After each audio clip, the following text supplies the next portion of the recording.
엄마, 가슴이 이상해요. 여러분. 화요일 새벽 3시 17분. 그 시각은 제 삶을 반으로 가른 칼날이었습니다. 전화벨이 울렸습니다. 어둠 속에서 빛나는 액정. 민수라는 두 글자가 떨고 있었습니다. 마치 살려달라고 외치는 것처럼요. 여보세요. 민수야, 엄마, 가슴이 뭔가 이상해요. 그 목소리는 물에 빠진 사람의 마지막 숨결 같았습니다. 축축하고 차갑고 떨렸습니다. 민수야, 민수야. 어디야 지금? 제 심장도 함께 조여들었습니다. 보이지 않는 손이 제 목을 졸라오는 것 같았죠. 엄마, 숨이 안 쉬어져요. 툭, 전화가 끊어졌습니다. 그 소리는 관 뚜껑이 닫히는 소리였습니다. 민수야, 민수야. 공허한 신호음만이 제 귓속을 파고들었습니다. 손이 떨렸습니다. 온몸이 떨렸습니다.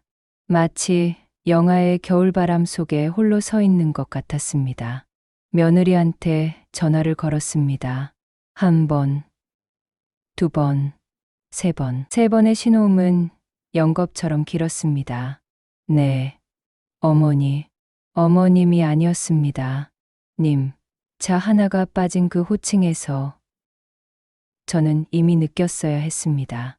이 여자의 심장이 얼마나 차갑게 얼어붙어 있는지를.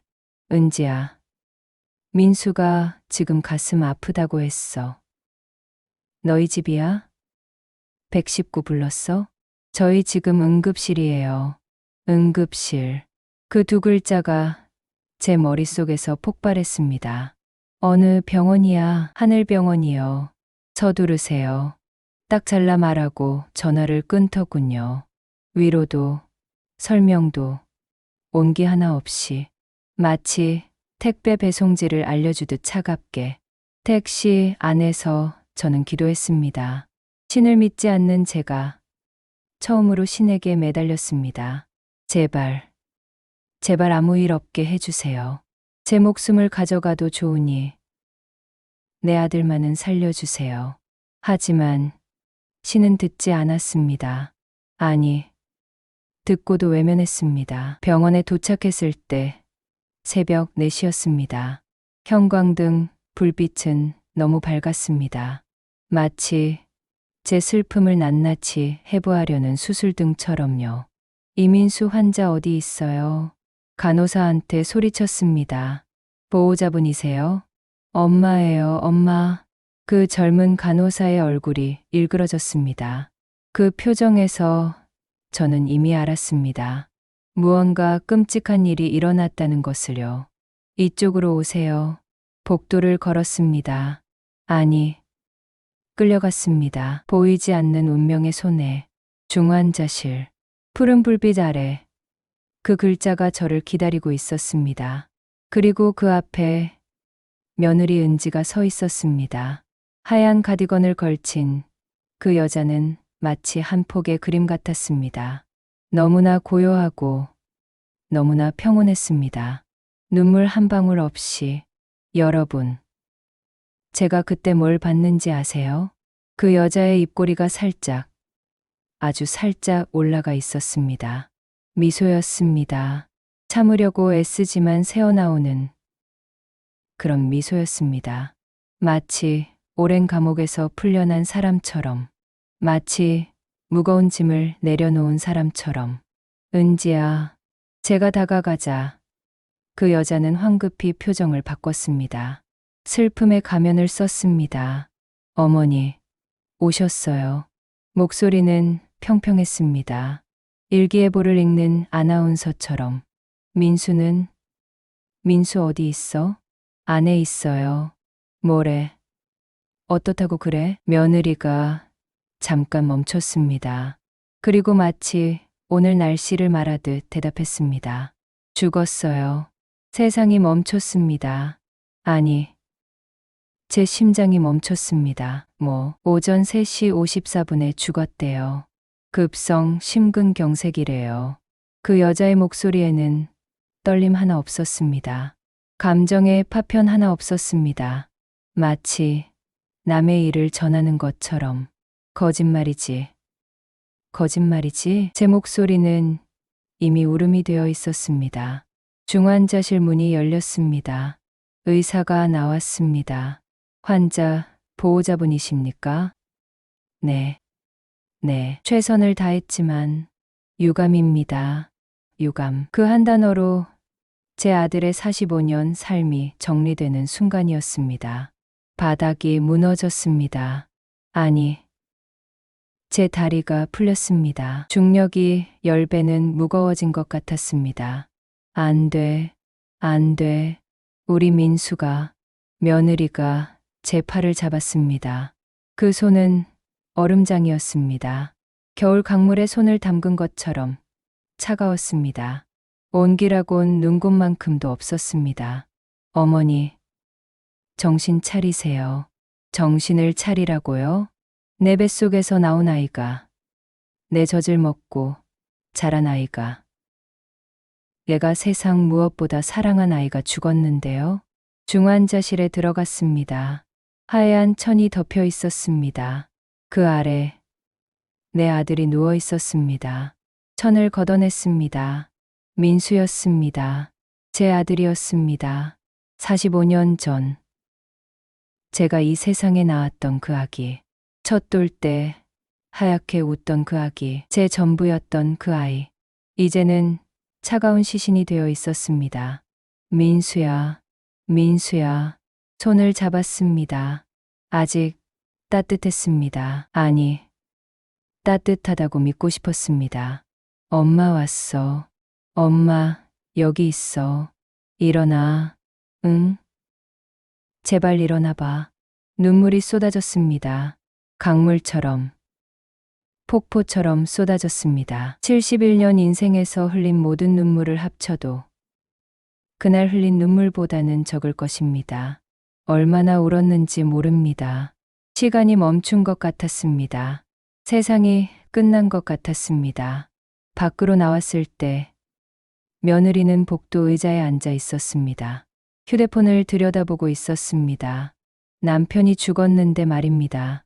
화면에는 쇼핑몰이 떠 있었습니다. 은지야. 네, 대답도 차갑게 한 음절이었습니다. 이게 무슨 일이야.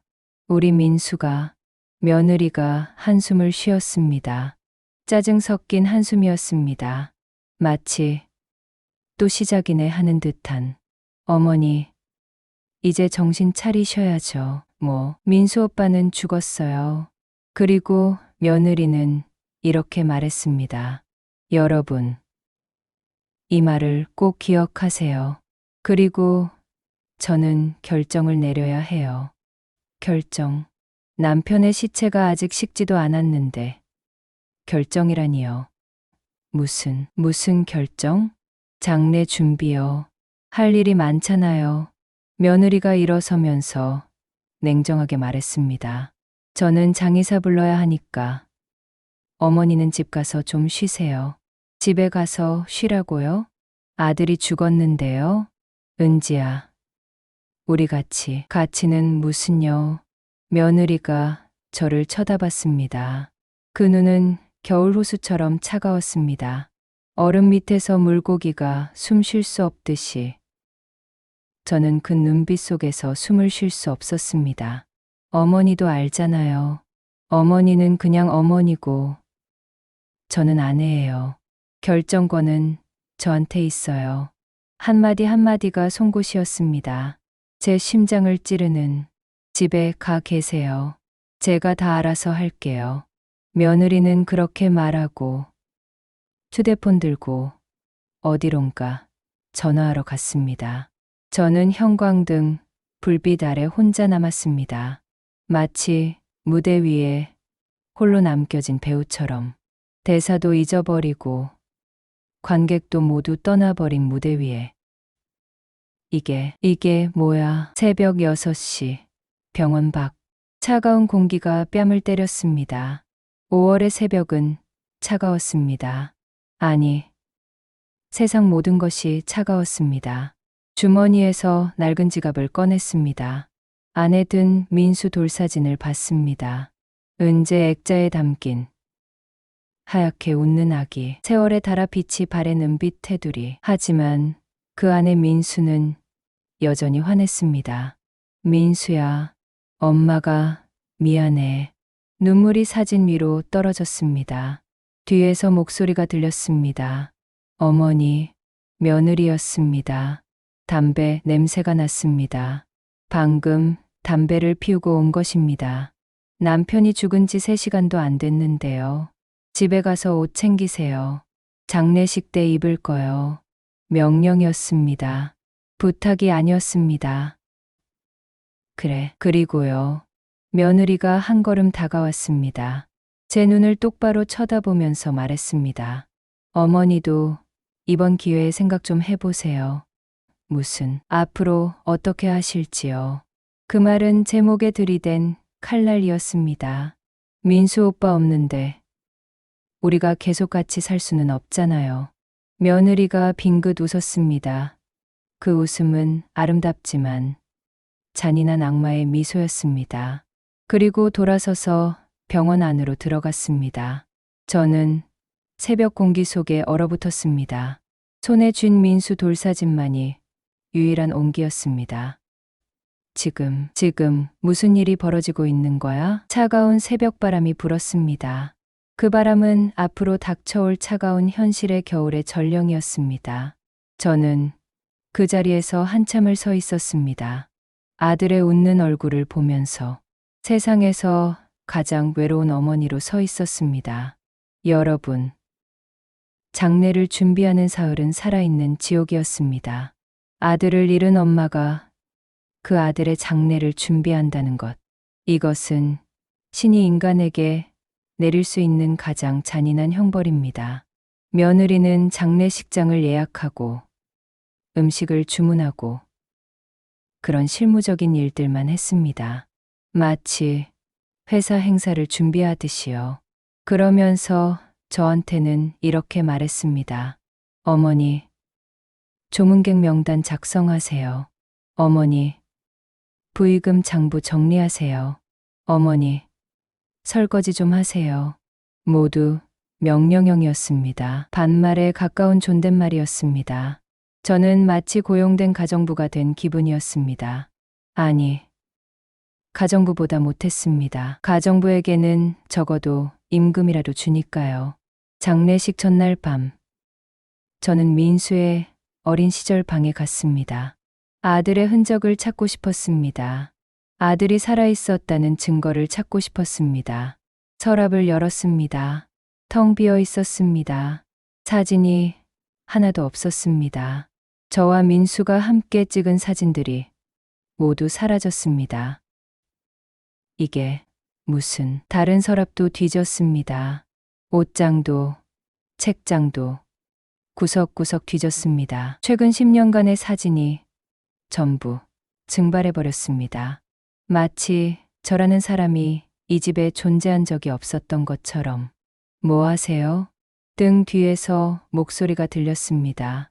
며느리였습니다. 문틈에 기대서서 팔짱을 낀 채로 사진 좀 보려고. 사진이요? 아, 그거요? 며느리가 비웃듯이 말했습니다. 입꼬리가 올라갔습니다. 조롱의 미소였습니다. 버렸어요. 그 한마디는 폭탄이었습니다. 뭐, 오래됐고 보기 싫어서요. 정리했어요. 정리. 그 여자는 제 삶을, 제 아들과의 추억을 정리했다고 말했습니다. 마치 먼지 쌓인 서류를 버리듯이. 너 그게 무슨, 뭐가 문제예요? 며느리가 한 발짝 들어왔습니다. 제 집인데 제가 정리하면 안 돼요? 제 집, 그 두 글자가 송곳처럼 제 귓속으로 파고들었습니다. 그리고 어머니, 며느리의 눈빛이 차갑게 빛났습니다. 겨울 칼날처럼. 할 말 있어요. 중요한 거요. 장례 끝나고 얘기해요. 며느리는 그렇게 말하고 방문을 쾅 닫았습니다. 저는 텅 빈 서랍 앞에 주저앉았습니다.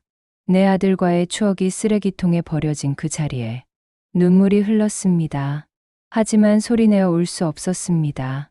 며느리가 들을까봐. 장례식 날이었습니다. 국화꽃 향기가 코를 찔렀습니다.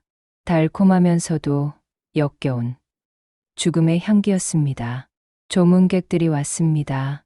며느리는 완벽한 연기를 펼쳤습니다. 검은 상복 입고 화장기 없는 얼굴에 눈 밑은 일부러 부어 보이게 만들고 고마워요. 민수가 정말 좋아했는데 하필이면 왜. 목임에는 연기까지 완벽했습니다. 조문객들은 그 여자를 안쓰러워했습니다.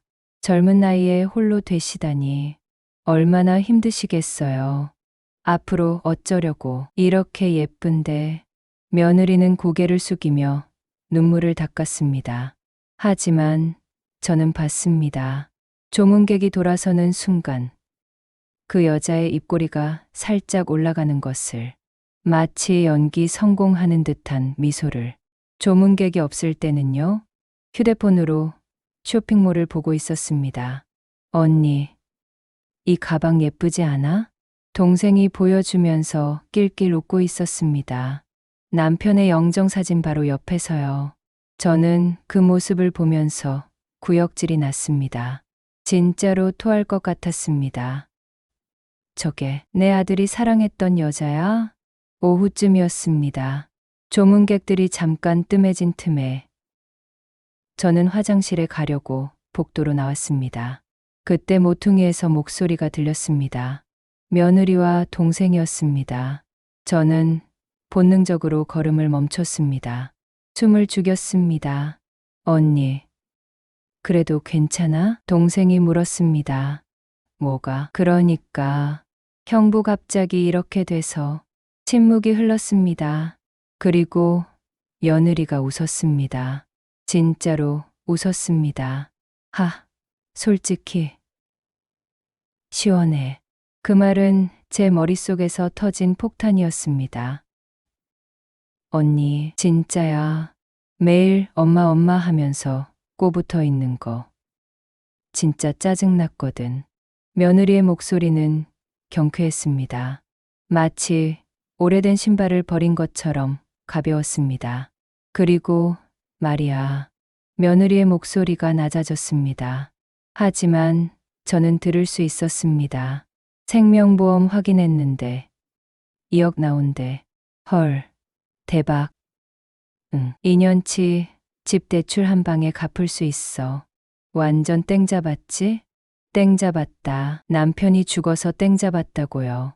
제 다리가 후들거렸습니다. 벽에 기대지 않았으면 쓰러졌을 것입니다.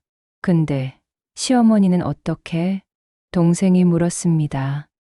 침묵. 그리고 며느리가 대답했습니다. 어머니? 어디 가든지 나 모르겠고. 낄낄 웃는 소리가 들렸습니다. 마치 재미있는 농담을 들은 것처럼. 2억이면 나 한동안 놀고 먹을 수 있어. 재혼할 때까지. 언니, 벌써 재혼 생각해? 당연하지. 38인데 뭐. 상 끝나자마자 소개팅 알아봐야지. 제 피가 거꾸로 솟구쳤습니다. 손이 떨렸습니다. 온몸이 떨렸습니다. 분노였습니다. 순수한 뜨거운 분노였습니다. 이 계집애가, 이 썩을 계집애가. 저는 화장실로 비틀거리며 들어갔습니다. 거울 앞에 섰습니다. 거울 속 저는 낯선 사람이었습니다. 눈은 충혈되고 얼굴은 해골처럼 파리하고. 그리고 토했습니다. 진짜로 토했습니다. 장례식이 끝났습니다. 사흘 밤낮을 조문객을 맞이하고 절을 받고 밥을 먹였습니다. 저는 좀비처럼 움직였습니다. 영혼 없이 기계적으로. 마지막 날 저녁 집에 돌아왔습니다. 현관문을 열었습니다. 며느리가 소파에 앉아 있었습니다. 다리를 꼬고 와인을 마시면서요. 빨간 와인이 잔에서 출렁거렸습니다. 마치 피처럼. 오셨어요, 어머니? 며느리의 목소리는 가벼웠습니다. 너무나 가벼웠습니다. 피곤하시죠? 저도 피곤해요. 며느리가 와인잔을 탁 내려놓았습니다. 부엌에서 얘기해요. 지금. 네, 지금이요. 며느리의 눈빛이 날카로웠습니다. 결정을 내린 사람의 눈빛이었습니다. 중요한 거니까요. 부엌으로 들어갔습니다. 며느리가 문을 닫았습니다. 그리고 저를 마주 봤습니다. 그 눈은 얼음이었습니다. 감정이라곤 눈곱만큼도 없는. 솔직하게 말할게요. 며느리의 목소리는 칼날처럼 예리했습니다. 이 집, 민수 오빠 명이었어요. 그 말은 며느리가 잠깐 멈췄습니다. 그리고 또박또박 말했습니다. 이제 내 거라는 거예요. 그 선언은 사형 선고였습니다. 그래서 말인데요, 어머니. 며느리가 팔짱을 꼈습니다. 제가 제일 무서워하던 것이 입 밖으로 나왔습니다. 내일까지 짐 싸세요. 세상이 멈췄습니다. 내일 저녁까지요. 며느리는 태연했습니다. 마치 날씨 이야기를 하듯 충분한 시간 드리는 거예요. 귀를 의심했습니다. 너 지금 나보고 나가라는 거야? 네, 대답은 한 음절이었습니다. 간단 명료했습니다. 잔인할 만큼. 은지야, 어머니, 며느리가 저를 끊었습니다. 착각하지 마세요. 어머니는 그냥 시어머니예요. 한마디 한마디가 얼음 송곳이었습니다. 가족도 아니에요. 진짜 가족은 저예요. 아내니까요. 며느리가 한 발짝 다가왔습니다. 어머니는 그냥 뭐랄까 며느리가 웃었습니다. 천사의 얼굴에 악마의 미소를. 남이죠. 남. 그 한 글자가 제 심장을 관통했습니다. 여러분, 그날 밤 잠을 잤을 것 같으세요? 한숨도 못 잤습니다. 방 안에 앉아서 어디로 가야 할지 생각했습니다. 머릿속은 하얗게 비어 있었습니다. 마치 눈보라치는 벌판처럼. 친척, 다 멀어졌습니다. 친구, 다들 자식 집에서 눈치 보며 살고 있습니다. 고시원, 이른한 살 노인네가요. 갈 곳이 없었습니다. 제게는 돌아갈 곳이 없었습니다. 내가 이렇게 거리로 쫓겨나는구나. 새벽이 되자 며느리가 문을 두드렸습니다. 쿵쿵쿵. 마치 빚쟁이가 독촉하듯 거칠게. 어머니, 일어나셨어요? 짐 싸세요. 오늘 저녁까지라고 했죠? 목소리는 명령이었습니다. 부탁이 아니었습니다. 알았어. 서두르세요. 시간 없어요. 며느리는 그렇게 말하고 갔습니다. 발걸음 소리가 경쾌했습니다.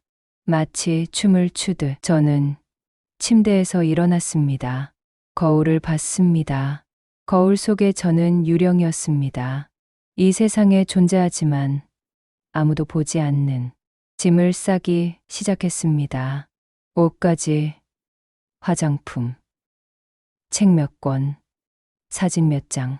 71년의 삶이 여행 가방 4개에 담겼습니다. 얼마나 초라한지요. 한 사람의 인생이 이렇게 가벼울 수 있다니. 짐을 싸면서 생각했습니다. 은지가 와서 미안하다고 하지 않을까? 잠깐만 더 있으라고 하지 않을까? 하지만 며느리는 오지 않았습니다. 오후 5시. 짐을 다 쌌습니다. 마지막으로 방을 둘러봤습니다.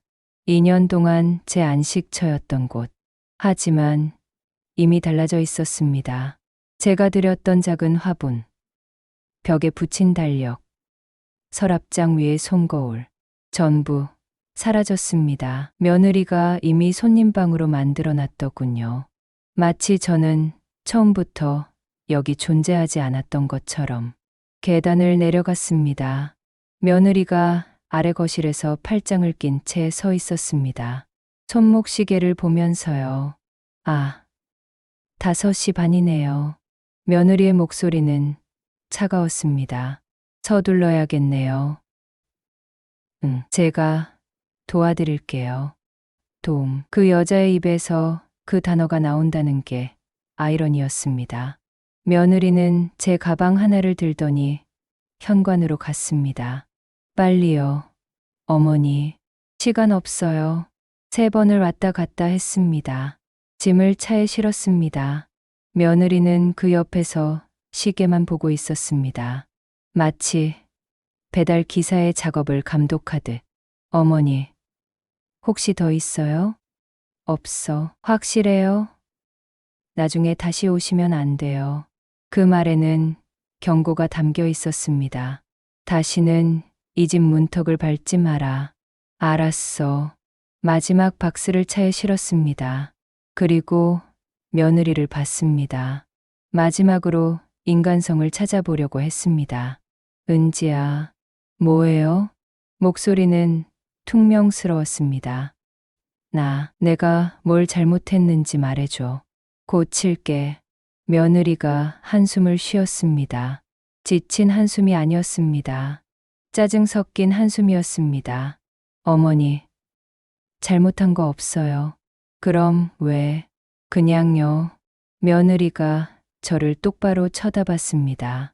그 눈에는 증오가 담겨 있었습니다. 어머니, 존재 자체가 싫었어요. 여기 있는 거 자체가요. 한마디 한마디가 칼이었습니다. 제 심장을 도려내는, 매일 눈치 보이고 간섭하고 집안일 자기 방식대로 하고. 며느리의 목소리가 높아졌습니다. 완전 스트레스였다고요. 내 집인데 왜 제 맘대로 못해요? 나는 도와주려고. 도움이요? 며느리가 코웃음을 쳤습니다. 그 소리는 유리가 깨지는 소리 같았습니다. 웃기네. 집 살 때 돈 주신 것도 그거 선물 아니에요? 빌려줬어요? 갚으라고 했어요? 아니잖아요. 며느리가 한 발짝 다가왔습니다. 선물 줬다고 평생 여기 살 순 없잖아요. 그리고 결정타를 날렸습니다. 어머니도 다 큰 어른인데 알아서 사세요. 그 말은 폭탄이었습니다. 제 가슴 한가운데서 터진 차에 올라탔습니다. 손이 떨려서 핸들을 제대로 잡을 수 없었습니다. 창문을 내렸습니다. 마지막 질문을 했습니다. 민수 유원장은 변호사가 읽어줄 거야? 며느리가 어이없다는 표정을 지었습니다. 유원장이요? 며느리가 웃었습니다. 왜 어머니가 그걸 알아야 해요? 민수가 나한테 뭔가 남긴 게. 어머니, 며느리가 저를 내려다봤습니다. 높은 곳에서 낮은 곳을 내려다보듯. 민수 오빠가 왜 어머니한테 뭘 남겨요? 그리고 칼날 같은 말을 했습니다. 저는 아내고 어머니는 그냥 어머니잖아요. 그냥 어머니. 그 말은 제 존재를 부정하는 것이었습니다. 집 살 때 준 돈도 그냥 선물이잖아요. 어머니가 갚으라고 한 적도 없고요. 며느리가 한 발짝 뒤로 물러섰습니다. 그럼 그걸로 끝난 거죠. 그리고 마지막 말을 던졌습니다. 잘 가세요. 어머니. 목소리는 밝았습니다. 마치 친구에게 인사하듯. 그리고요. 며느리가 웃으면서 말했습니다. 연락하지 마세요. 그리고 돌아서서 집 안으로 들어갔습니다. 문이 쾅 닫혔습니다. 그 소리는 관 뚜껑이 닫히는 소리였습니다. 저는 그 자리에 한참 앉아 있었습니다. 시동을 걸 수가 없었습니다. 손이 떨렸습니다. 온몸이 떨렸습니다. 눈물이 흘렀습니다. 강물처럼. 하지만 소리내어 울 수 없었습니다. 며느리가 듣고 비웃을 것 같아서 시동을 걸었습니다. 어디로 가야 할까요? 9번 국도에 있는 모텔로 갔습니다. 1박에 6만 원. 71살 할머니가 모텔에 들어가는 날이었습니다. 리셉션 직원이 저를 보는 눈빛이 이상했습니다. 동정과 경멸이 섞인 방에 들어갔습니다. 낡은 침대, 곰팡이 냄새, 찌든 벽지. 침대에 앉았습니다. 스프링이 삐걱거렸습니다. 거울을 봤습니다. 거울 속에는 패배한 여자가 있었습니다. 아들도 잃고 집도 잃고 존엄도 잃은. 눈물이 났습니다. 하지만 이상했습니다. 눈물 속에서 뭔가가 타오르는 게 느껴졌습니다. 분노? 복수심? 아니었습니다. 기대감이었습니다. 민수야, 너 정말 아무것도 안 남긴 걸까? 며느리는 자기가 이겼다고 생각했을 것입니다. 집도, 돈도, 모든 것을 차지했다고. 하지만요, 여러분, 제 아들은요, 그렇게 만만한 아이가 아니었습니다. 침대에 누웠습니다. 천장을 보면서 중얼거렸습니다. 은지야, 내가 무시한 이 시어머니를 기억해도. 삐걱거리는 침대 소리가 답했습니다. 아직 끝난 게 아니야. 여러분, 모텔에서 2주를 살았습니다. 매일 6만 원씩 불타는 것을 보면서요. 통장을 봤습니다. 잔액이 줄어들고 있었습니다. 마치 모래시계의 모래처럼. 350만 원. 그게 제 남은 전부였습니다. 이러다가 진짜 거지 되는 거 아니야? 구인 광고를 봤습니다. 청소 아줌마, 식당 보조, 노인 돌봄. 이른한 살 할머니를 받아줄 곳이 있을까요? 그날 오전이었습니다. 모텔 침대에 앉아서 신문을 보고 있을 때 전화가 울렸습니다. 모르는 번호였습니다. 여보세요? 이민수 씨, 어머님 맞으십니까? 남자 목소리였습니다. 차분하고 권위 있는. 네, 저는 제임스 법률사무소의 박재현 변호사입니다. 변호사. 제 심장이 쿵 뛰었습니다. 고인이 되신 민수 씨의 변호사였습니다. 네, 검인 절차가 완료됐습니다. 다음 주 화요일 오후 2시에 유언장 낭독이 있습니다.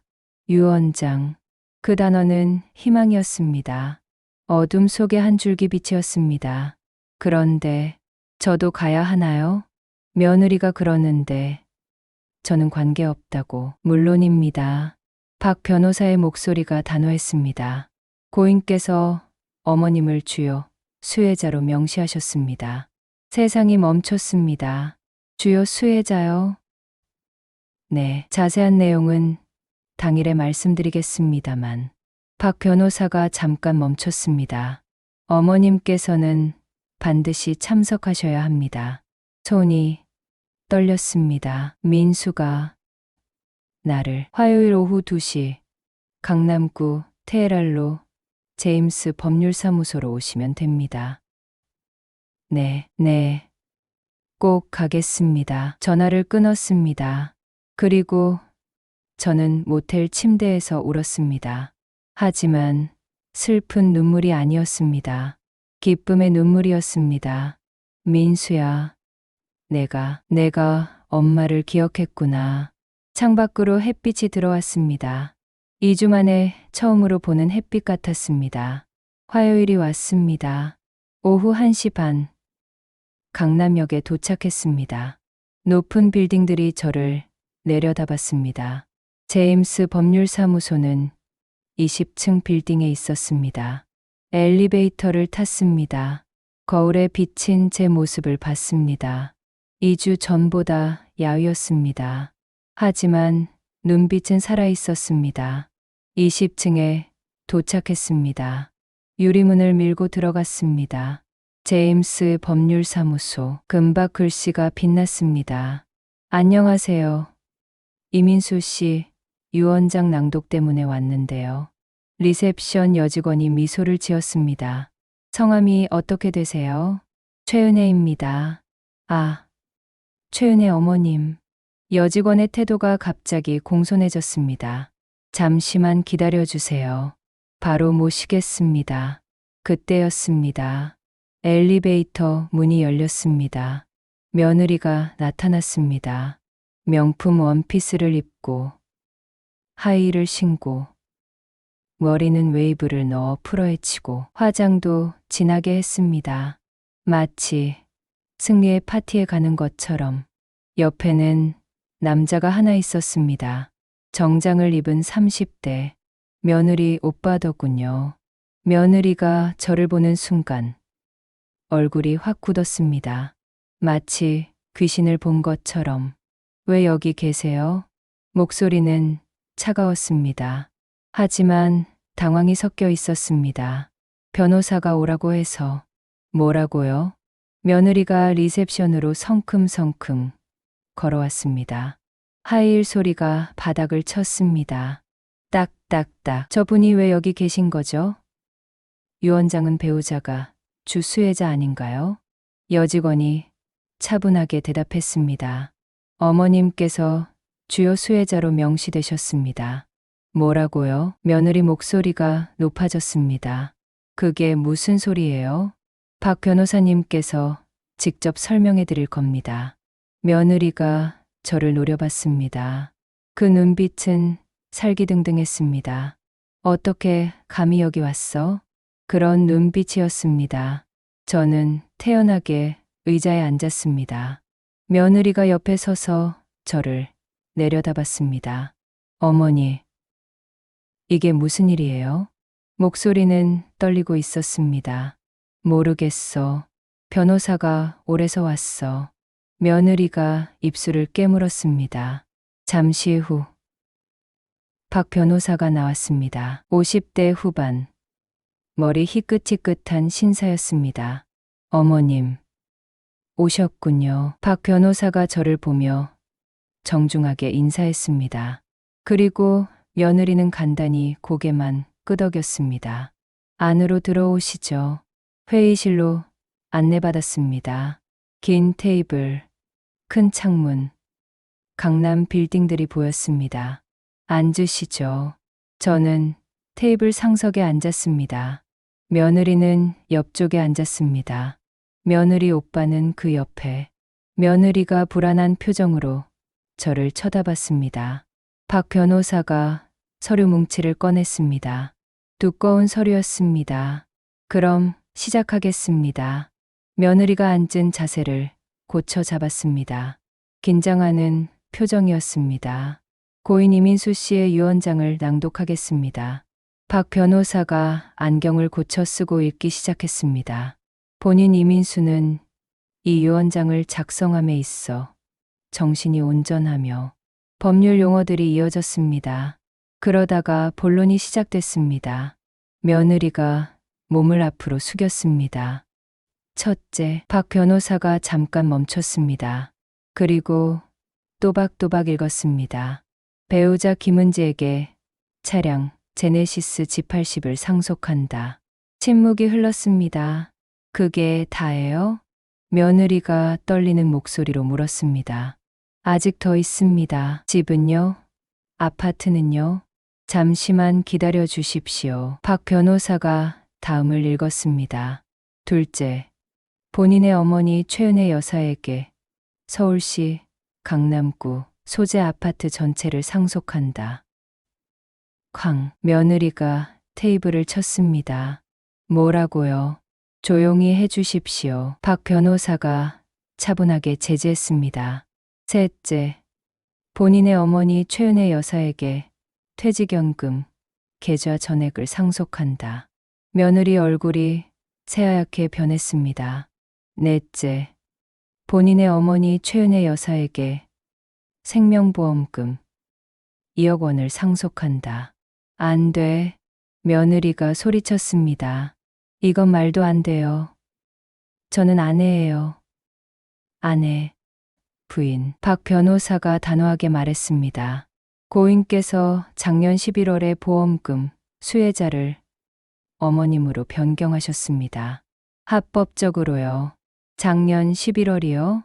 며느리가 주저앉았습니다. 그럼 저는 아직 끝나지 않았습니다. 박 변호사가 다음 페이지를 넘겼습니다. 다섯째, 본인의 어머니 최은혜 여사에게 퍼스트국민은행 강남지점 안전금고 337번의 내용물 전부와 그 안에 포함된 모든 문서 및 계좌 정보를 상속한다. 며느리가 입을 벌렸습니다. 말이 나오지 않는 것 같았습니다. 그리고 마지막으로 박 변호사가 저를 보며 말했습니다. 고인께서 특별 조항을 남기셨습니다.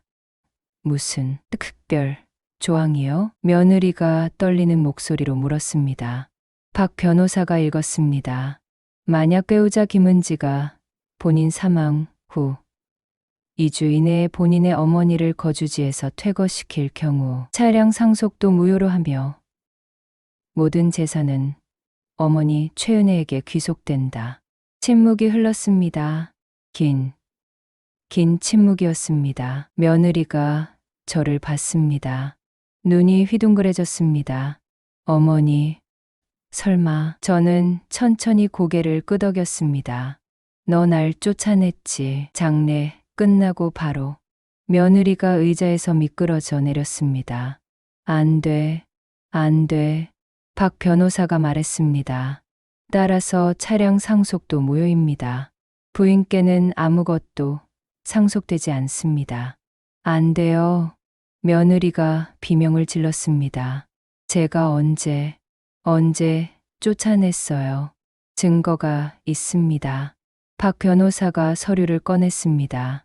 고인께서 자택에 음성 녹음 장치를 설치해 두셨습니다. 합법적으로요. 며느리 얼굴이 창백해졌습니다.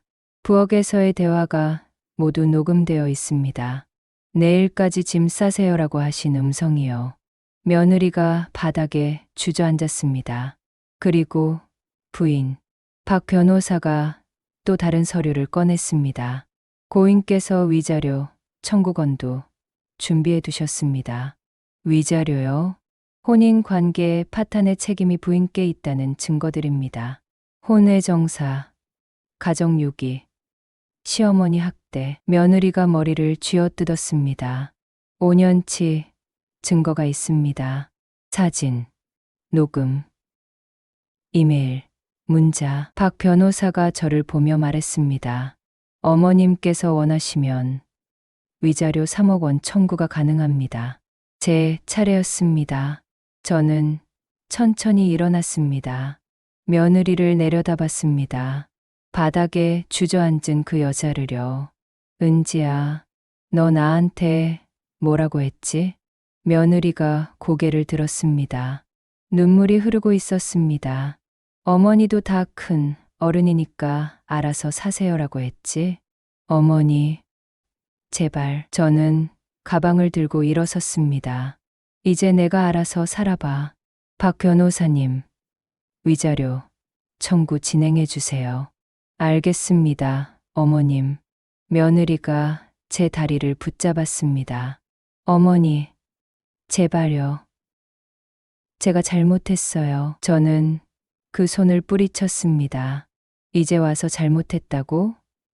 늦었어. 회의실을 나왔습니다. 뒤에서 며느리의 울음소리가 들렸습니다. 하지만 돌아보지 않았습니다. 엘리베이터를 탔습니다. 거울에 비친 제 얼굴을 봤습니다. 웃고 있었습니다. 처음으로. 진짜 웃음이었습니다. 여러분, 사흘을 기다렸습니다. 은행 가기 전에 마음의 준비가 필요했거든요. 그 사이 며느리한테서 전화가 미친 듯이 왔습니다. 하루에 수십 통씩 받지 않았습니다. 문자도 수십 개 왔습니다. 어머니, 제발 전화 받아주세요. 어머니, 제가 잘못했어요. 어머니, 저 이제 어떻게 살아요? 어머니, 위자료만은 제발. 모두 무시했습니다. 사흘 후 국민은행 강남지점에 갔습니다. 안전금고 열러 왔습니다. 서류를 냈습니다. 직원이 확인하더니 전화를 걸었습니다. 고객님, 지점장님께서 직접 안내하십니다. 네. 잠시 후 50대 여자분이 나왔습니다. 최은혜 어머님이시죠? 네, 저는 지점장 김미선입니다. 지점장이 정중하게 인사했습니다. 고인께서 귀한 고객님이셨습니다. 안으로 모시겠습니다. 지하로 내려갔습니다. 복도 양옆으로 금고 문들이 쭉 있었습니다. 337번입니다. 지점장이 마스터키를 꺼냈습니다. 어머님 열쇠하고 제 열쇠 둘 다 있어야 열립니다. 찰칵, 찰칵 문이 열렸습니다. 안에 금속 상자가 있었습니다. 꺼내드릴까요? 네, 묵직했습니다. 열람실로 모시겠습니다. 작은 방이었습니다. 책상 하나, 의자 하나. 지점장이 상자를 놓고 나갔습니다. 천천히 보세요. 필요하시면 벨 누르세요. 문이 닫혔습니다. 저 혼자 남았습니다. 상자를 봤습니다. 심장이 쿵쾅거렸습니다. 뚜껑을 열었습니다. 제일 위에 하얀 봉투가 있었습니다. 엄마에게 민수 글씨였습니다. 손이 떨렸습니다. 봉투를 열었습니다. 편지를 꺼냈습니다. 엄마께 만약 이 편지를 읽고 있다면 저는 죽었을 거예요. 그리고 은지는 엄마를 쫓아냈겠죠. 미안해요, 엄마. 근데 놀랍지 않아요. 저는 알고 있었어요. 제가 결혼한 여자가 어떤 인간인지요.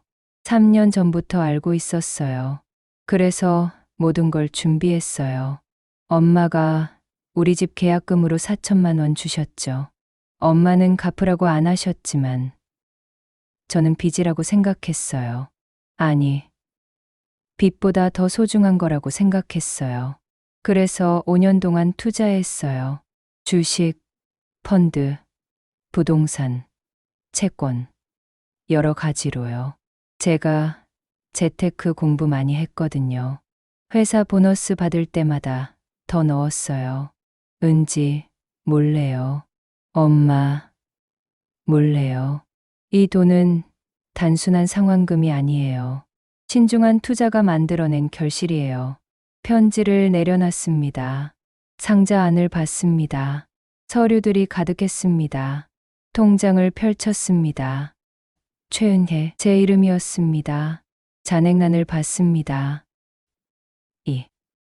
이게 손이 덜덜 떨렸습니다. 3억 2천만 원. 민수야, 너 다른 서류들도 봤습니다. 증권 계좌 2천만 원, 펀드 계좌 1천만 원. 다 합치면 3억 5천만 원이었습니다. 민수야, 너 이걸. 편지를 다시 읽었습니다. 엄마, 알고 있었어요. 은지가 사람들한테 뭐라고 했는지요. 시어머니는 우리 돈 한 푼도 안 냈다. 공짜로 얹혀 산다. 다 들었어요. 근데 엄마, 진실은 이래요. 집 대출은 제 월급에서 자동이체됐어요. 처음부터 끝까지요. 엄마가 주신 돈은 한 푼도 대출 상환에 안 들어갔어요. 전부 엄마 미래를 위한 투자였어요. 그리고 엄마, 제가 모든 걸 문서화했어요. 은지가 엄마한테 했던 모든 말, 모든 행동들을요. 증거, 폴더를 보세요. 엄마가 우리 집에 살면서 어떤 인간과 함께 살고 있었는지 알아야 한다고 생각했어요. 증거, 폴더, 상자를 뒤졌습니다. 두꺼운 파일이 나왔습니다. 펼쳤습니다. 이메일 프린트였습니다. 발신 김은지 수신 김은주 날짜 2023년 11월 3일. 언니, 진짜 돌아버리겠어. 시어머니가 또 간섭해. 빨리 쫓아내고 싶다. 민수한테 말했더니 엄마 나이 드셔서 그래 이러는 거야. 아 진짜 답답해 죽겠네. 다음 창 김은지, 김희석 오빠 2024년 1월 8일. 오빠, 시어머니 때문에 민수랑 또 싸웠어. 요양원 보내면 안 돼? 그냥 버리고 싶다. 다음 장. 김은지, 김은주. 2024년 3월 12일. 은주야, 생각해봤는데 시어머니 연금이랑 예금 있잖아? 나중에 치매 걸렸다고 하고 무능력자 선언하면 우리가 관리할 수 있지 않을까? 법 좀 알아봐. 손이 떨렸습니다. 무능력자 선언? 저를 정신병자로 만들려고 했다고요? 파일을 넘겼습니다. 그리고 다음 장에서 멈췄습니다. 사진이었습니다. 며느리가 다른 남자와 호텔에 들어가는 사진. 날짜가 찍혀 있었습니다. 2023년 7월 15일. 민수가 살아있을 때였습니다. 다음 사진. 며느리가 그 남자와 키스하는 사진. 다음 사진. 며느리가 그 남자 차에 타는 사진. 수십 장이었습니다. 이 썩을 계집애가 파일을 계속 넘겼습니다. 녹음 파일 CD도 있었습니다. 민수가 5년 동안 다 모아뒀던 것입니다. 편지 마지막 부분을 읽었습니다. 엄마, 이 돈으로 엄마만의 삶을 사세요. 아무도 엄마를 무시할 수 없는 곳에서요. 집도 엄마 거예요. 보험금도 엄마 거예요. 퇴직금도 엄마 거예요. 은지한테는 차 하나만 줬어요. 근데 엄마를 쫓아내면 그것도 없어요. 제가 특별 조항을 넣어뒀거든요. 그리고 엄마, 은지가 바람을 폈어요. 3년 동안이요. 증거가 다 있어요. 박 변호사님이 위자료 청구 도와드릴 거예요. 3억 원 받을 수 있어요. 엄마가 원하시면요. 엄마, 이제는 엄마가 선택하세요. 용서할지, 복수할지. 저는 엄마 편이에요. 언제나요. 사랑해요, 엄마. 민수. 저는 그 작은 방에서 1시간 넘게 울었습니다. 아들이 남긴 마지막 선물 앞에서요. 열람실을 나왔을 때 지점장이 기다리고 있었습니다. 괜찮으세요, 어머님? 네, 괜찮아요. 눈물을 닦았습니다. 필요하신 서류는 다 가져가시고 나머지는 금고에 보관하시면 됩니다. 네, 고맙습니다. 은행을 나왔습니다. 햇빛이 눈부셨습니다. 휴대폰을 꺼냈습니다.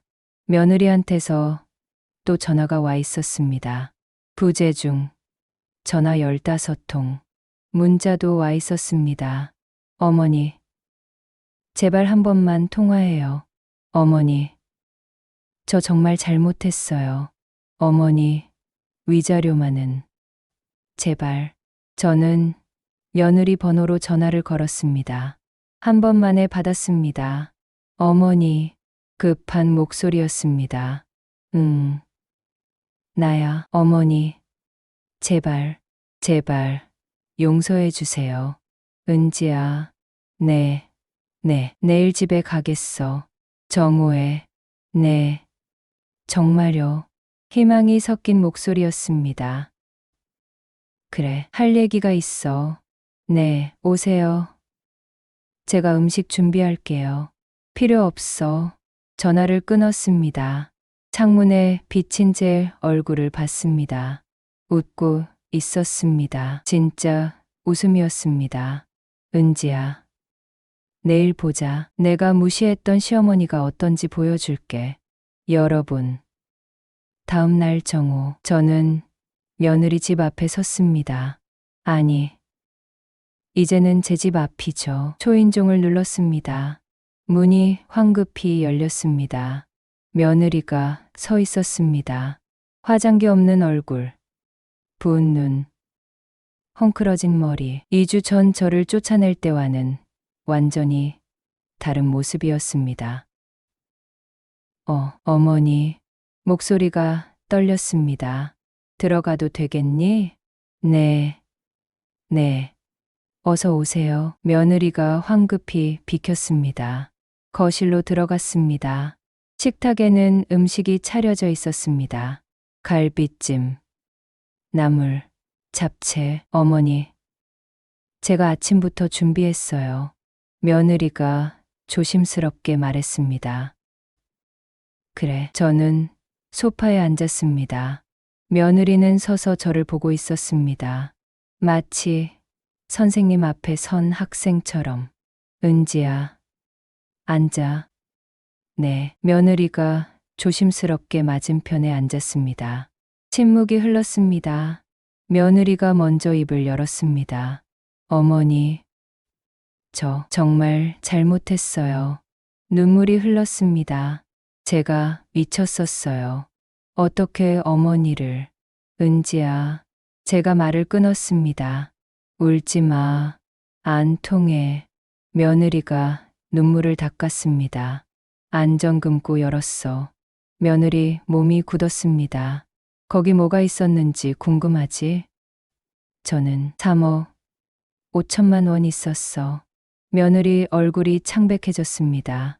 그리고 말이야. 저는 천천히 말했습니다.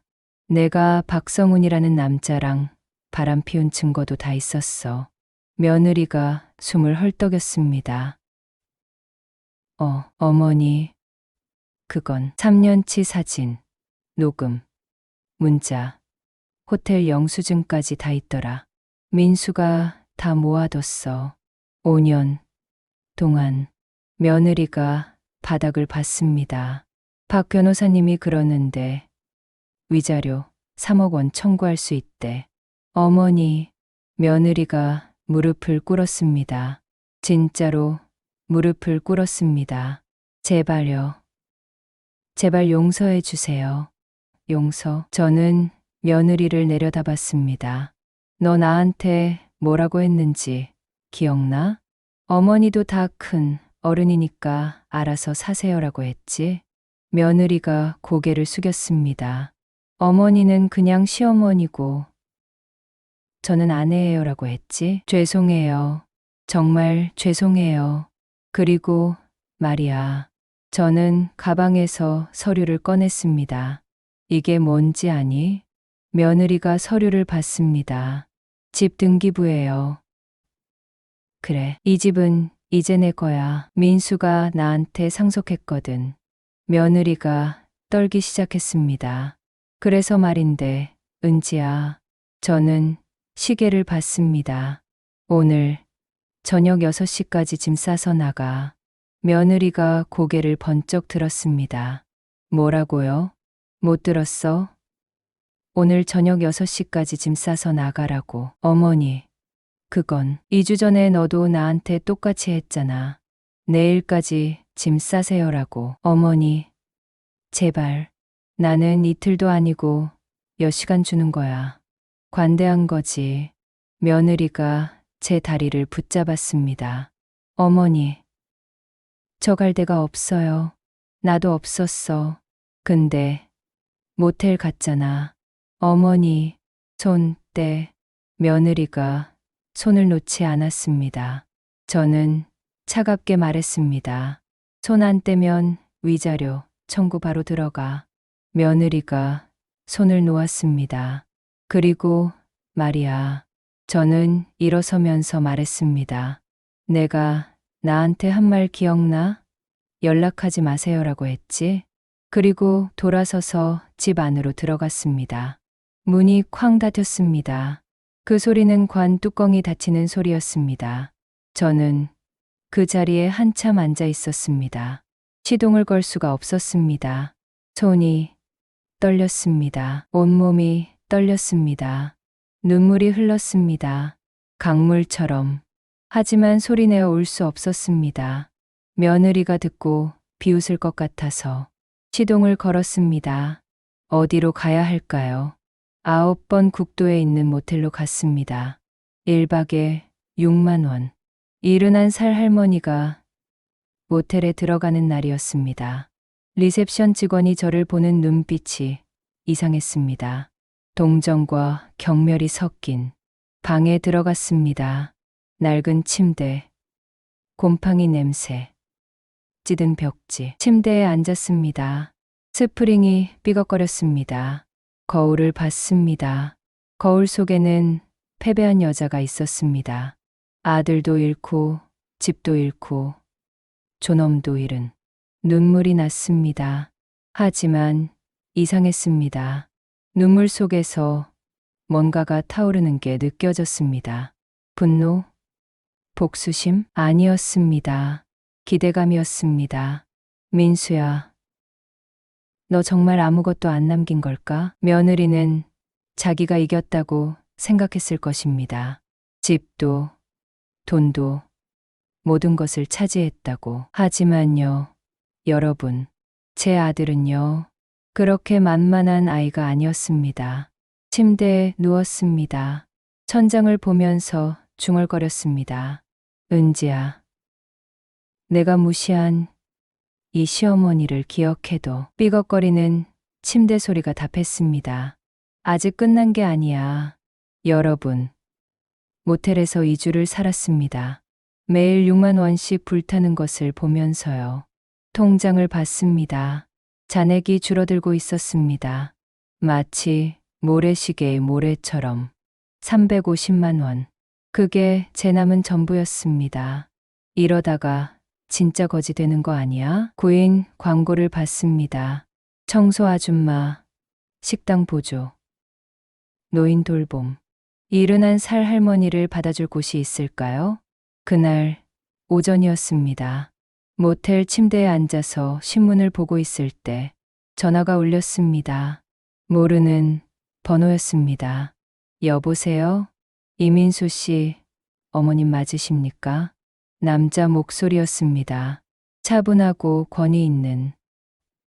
네, 저는 제임스 법률사무소의 박재현 변호사입니다. 변호사. 제 심장이 쿵 뛰었습니다. 고인이 되신 민수 씨의 변호사였습니다. 네, 검인 절차가 완료됐습니다. 다음 주 화요일 오후 2시에 유언장 낭독이 있습니다. 유언장. 그 단어는 희망이었습니다. 어둠 속의 한 줄기 빛이었습니다. 그런데 저도 가야 하나요? 며느리가 그러는데 저는 관계없다고. 물론입니다. 박 변호사의 목소리가 단호했습니다. 고인께서 어머님을 주요 수혜자로 명시하셨습니다. 세상이 멈췄습니다. 주요 수혜자요? 네, 자세한 내용은 당일에 말씀드리겠습니다만. 박 변호사가 잠깐 멈췄습니다. 어머님께서는 반드시 참석하셔야 합니다. 손이 떨렸습니다. 민수가 나를. 화요일 오후 2시 강남구 테헤랄로 제임스 법률사무소로 오시면 됩니다. 네, 꼭 가겠습니다. 전화를 끊었습니다. 그리고 저는 모텔 침대에서 울었습니다. 하지만 슬픈 눈물이 아니었습니다. 기쁨의 눈물이었습니다. 민수야, 내가 엄마를 기억했구나. 창밖으로 햇빛이 들어왔습니다. 2주 만에 처음으로 보는 햇빛 같았습니다. 화요일이 왔습니다. 오후 1시 반. 강남역에 도착했습니다. 높은 빌딩들이 저를 내려다봤습니다. 제임스 법률사무소는 20층 빌딩에 있었습니다. 엘리베이터를 탔습니다. 거울에 비친 제 모습을 봤습니다. 2주 전보다 야위었습니다. 하지만 눈빛은 살아있었습니다. 20층에 도착했습니다. 유리문을 밀고 들어갔습니다. 제임스 법률사무소. 금박 글씨가 빛났습니다. 안녕하세요. 이민수 씨, 유언장 낭독 때문에 왔는데요.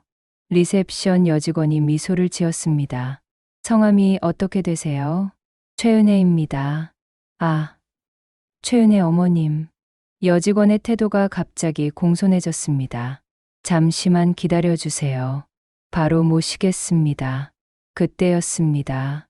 엘리베이터 문이 열렸습니다. 며느리가 나타났습니다. 명품 원피스를 입고 하이힐을 신고 머리는 웨이브를 넣어 풀어헤치고 화장도 진하게 했습니다. 마치 승리의 파티에 가는 것처럼. 옆에는 남자가 하나 있었습니다. 정장을 입은 30대. 며느리 오빠더군요. 며느리가 저를 보는 순간 얼굴이 확 굳었습니다. 마치 귀신을 본 것처럼. 왜 여기 계세요? 목소리는 차가웠습니다. 하지만 당황이 섞여 있었습니다. 변호사가 오라고 해서. 뭐라고요? 며느리가 리셉션으로 성큼성큼 걸어왔습니다. 하이힐 소리가 바닥을 쳤습니다. 딱딱딱. 저분이 왜 여기 계신 거죠? 유원장은 배우자가 주 수혜자 아닌가요? 여직원이 차분하게 대답했습니다. 어머님께서 주요 수혜자로 명시되셨습니다. 뭐라고요? 며느리 목소리가 높아졌습니다. 그게 무슨 소리예요? 박 변호사님께서 직접 설명해 드릴 겁니다. 며느리가 저를 노려봤습니다. 그 눈빛은 살기등등했습니다. 어떻게 감히 여기 왔어? 그런 눈빛이었습니다. 저는 태연하게 의자에 앉았습니다. 며느리가 옆에 서서 저를 내려다봤습니다. 어머니, 이게 무슨 일이에요? 목소리는 떨리고 있었습니다. 모르겠어. 변호사가 오래서 왔어. 며느리가 입술을 깨물었습니다. 잠시 후 박 변호사가 나왔습니다. 50대 후반. 머리 희끗희끗한 신사였습니다. 어머님, 오셨군요. 박 변호사가 저를 보며 정중하게 인사했습니다. 그리고 며느리는 간단히 고개만 끄덕였습니다. 안으로 들어오시죠. 회의실로 안내받았습니다. 긴 테이블, 큰 창문, 강남 빌딩들이 보였습니다. 앉으시죠. 저는 테이블 상석에 앉았습니다.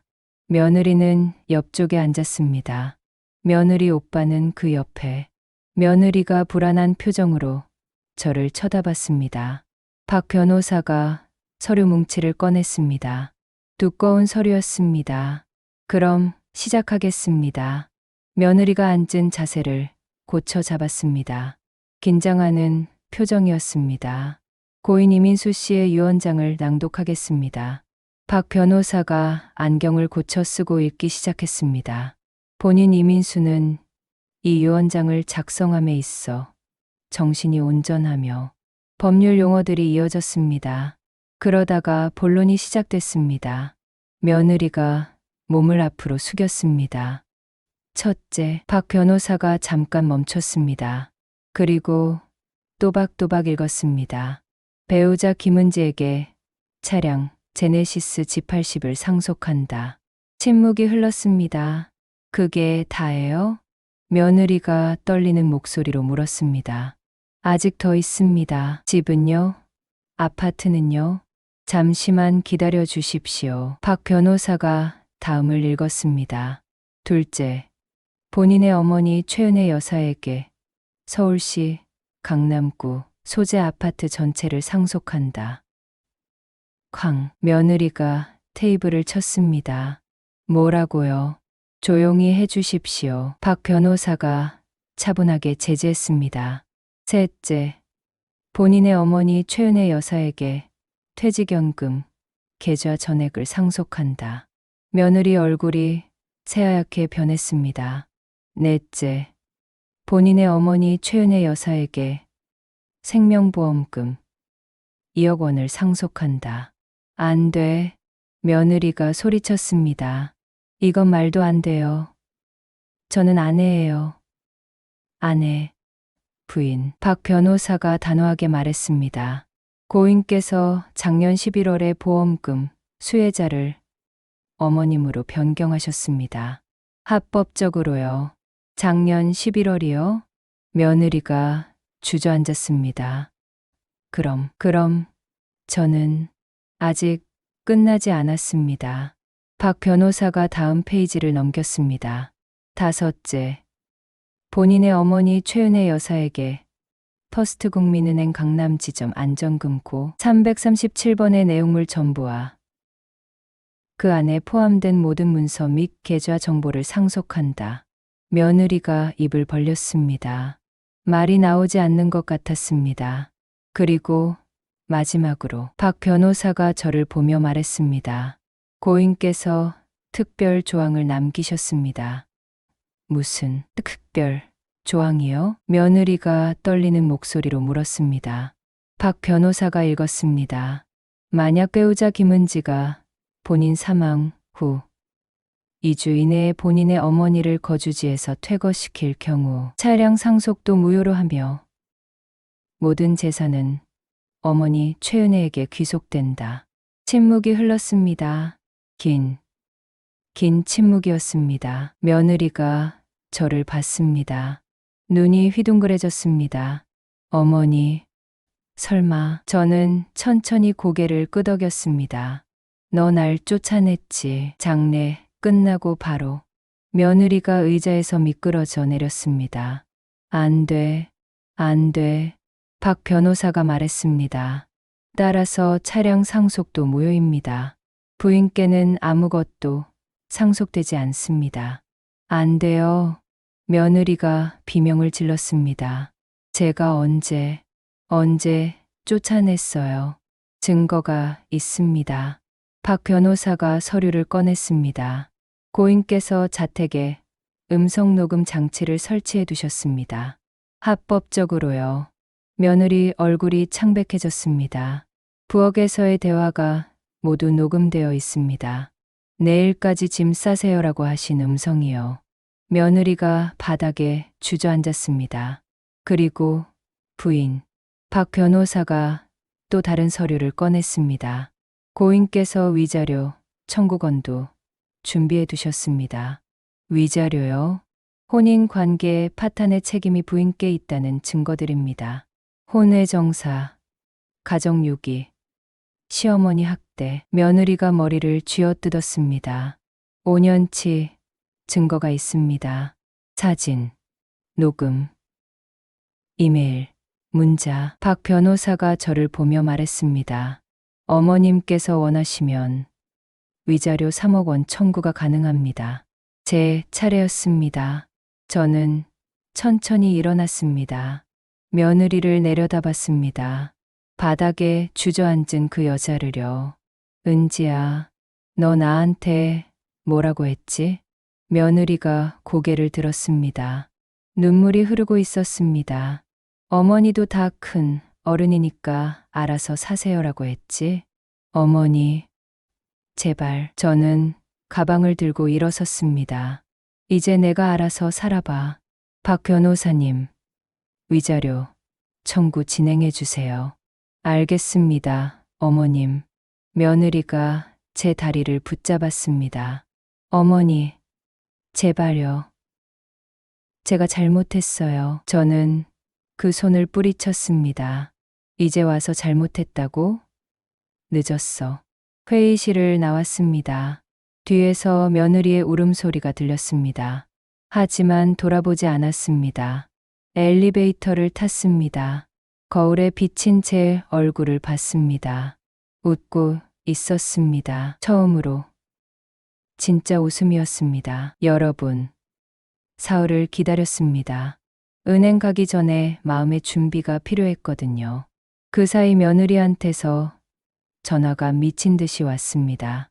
하루에 수십 통씩 받지 않았습니다. 문자도 수십 개 왔습니다. 어머니, 제발 전화 받아주세요. 어머니, 제가 잘못했어요. 어머니, 저 이제 어떻게 살아요? 어머니, 위자료만은 제발. 모두 무시했습니다. 사흘 후 국민은행 강남 지점에 갔습니다. 안전 금고 열러 왔습니다. 서류를 냈습니다. 직원이 확인하더니 전화를 걸었습니다.